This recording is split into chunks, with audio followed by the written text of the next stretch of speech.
President resort. কিশোরগঞ্জের মিঠামাইনের হাওরের বুকে অবস্থিত বিলাসবহুল এক প্রমোদাগার। সাবেক ডিবি প্রধান হারুনুর রশিদ, সাবেক রাষ্ট্রপতি মোহাম্মদ আব্দুল হামিদের আশীর্বাদ এবং সহযোগিতায় চাকরি পাওয়া থেকে শুরু করে বিভিন্ন উচ্চ পদ বাগিয়ে নিয়েছেন, যার প্রতিদান হিসেবে হারুন তার রিসোর্টের নাম দিয়েছেন প্রেসিডেন্ট রিসোর্ট।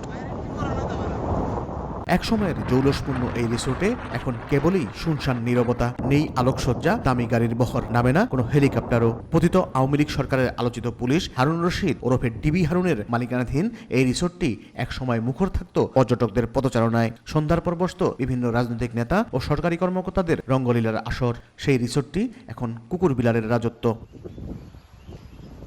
সরেজমিনে রিসোর্টে গিয়ে দেখা যায় মূল ফটকে বাঁশের বেড়া দিয়ে আটকানো, নেই কোনো স্টাফ, নেই পর্যটক। সন্ধ্যার পর সেখানে এক ভুতুরে পরিবেশের সৃষ্টি হয়। অথচ কয়েক মাস আগেও এই রিসোর্টের কক্ষ বুকিং করতে লেগে যেত কয়েক সপ্তাহ। কোনো এক অদৃশ্য আকর্ষণে আগাম বুকিং হয়ে থাকতো ওই রিসোর্টের অধিকাংশ ডিলাক্স এবং সুপার ডিলাক্স রুমগুলো।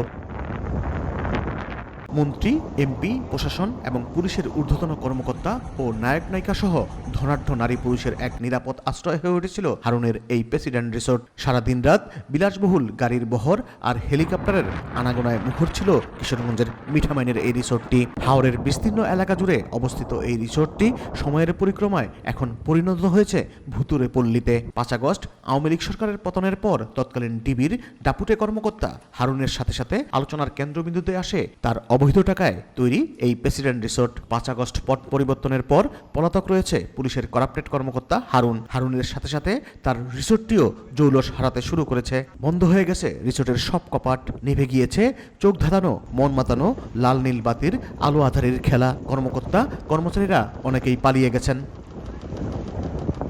বিলাসবহুল এই রিসোর্টে রয়েছে হেলিপ্যাড ও অত্যাধুনিক সুইমিং পুল সহ শীততাপ নিয়ন্ত্রিত 40টি বিশ্রাম কক্ষ। এর প্রিমিয়াম স্যুটের প্রতিদিনের ভাড়া 20,000 টাকা আর সর্বনিম্ন ডিলাক্স রুমের ভাড়া প্রতিদিন 10,000 টাকা।